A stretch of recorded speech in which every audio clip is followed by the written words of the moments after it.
এই অঞ্চলৰ ৰাইজৰ যি দুখ দুৰ্দশা আমি আই মাতৃসকলৰ ওচৰলৈ আজি 4-5 দিন আগত আহিছিলোঁ। তেখেতসকলে চৰকাৰী সাহায্যসমূহ লাভ কৰিছে নে নাই, কি অসুবিধা হৈছে, সকলো ধৰণৰ কথা বতৰা তেখেতসকলৰ লগত পাতিলোঁ। তেখেতসকলৰ কিছুমান অসুবিধা আছে। আমি ইয়াৰ জৰিয়তে চৰকাৰক অনুৰোধ জনাব বিচাৰিম যে তেখেতসকলৰ আঁঠুৱাৰ সমস্যা কিছুমান আছে, বিশুদ্ধ খোৱা পানীৰ সমস্যা আছে। লগতে তেখেতসকলৰ কোনো ধৰক এবছৰত হোৱা দুৰ্যোগ নহয়, প্ৰত্যেক বছৰে তেখেতসকলে দুৰ্যোগত ভোগে। চৰকাৰে তেখেতসকলৰ এই যি দুৰ্যোগ, সেই দুৰ্যোগ যাতে কেনেকৈ নিবাৰণ কৰিব পাৰে, দুৰ্যোগ নোহোৱা কৰিব পাৰে, তাৰ কাৰণে এটা ষ্ট্ৰং পদক্ষেপ ল'ব লাগে।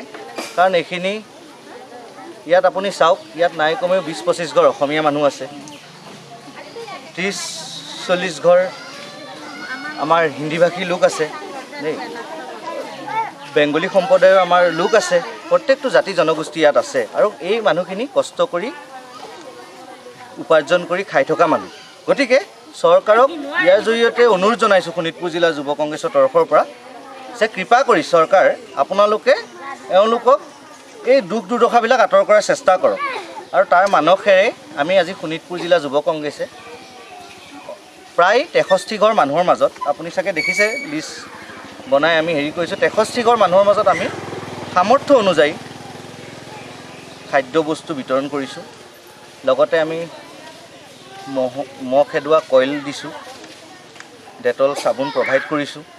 এনেকৈ বস্তুখিনি আমি কৰিছোঁ। আৰু পৰৱৰ্তী সময়ত মই কথা দিছোঁ, যদি চৰকাৰে তেখেতসকলক আঁঠুৱা যোগান ধৰিব নোৱাৰে, তেতিয়া আমি শোণিতপুৰ জিলা যুৱ কংগ্ৰেছে এই যি 63 ঘৰ মানুহ আছে, তেখেতসকলক আমি আঁঠুৱা যোগান ধৰিম।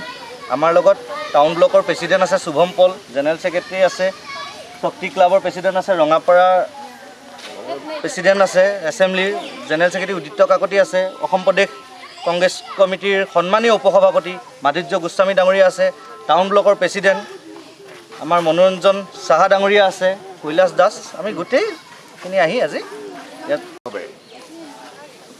আজি এই বান বিধ্বস্ত সকলোকে সাহায্য আগবঢ়াইছে, তাৰ বাবে তেওঁক মই ধন্যবাদৰ পাত্ৰ। আৰু মই অসম প্ৰদেশ কংগ্ৰেছ কমিটিৰ তৰফৰ পৰা তেখেতক এইখিনি পদক্ষেপ লোৱাৰ বাবে মই আমাৰ সভাপতি শ্ৰী ভূপেন বৰা ডাঙৰীয়াক আমি অৱগত কৰিম। আৰু তেখেতে নিশ্চয় এইখিনি কথা শুনি নিশ্চয়কৈ বৰ ভাল পাব। আৰু তেখেতে দুগুণে যাতে তেখেতসকলে এনেকুৱা ধৰণৰ সাহায্য কাম যাতে আগলৈ কৰিব পাৰে, তাৰ কাৰণে তেখেতে উদগনি দিব। আৰু মই ভাবোঁ আমাৰ মনজিৎ কলিতা ডাঙৰীয়া বেছ যিখিনি উদ্যোগ লৈছে, তেখেত আমাৰ ফালৰ পৰা বৰ আদৰণীয়। আমি তেখেতক ধন্যবাদ জনাইছোঁ। আৰু এই পদক্ষেপ আগলৈ ল'বলৈ আমি তেখেতক সকলো ফালৰ পৰা সহানুভূতি আগবঢ়াম।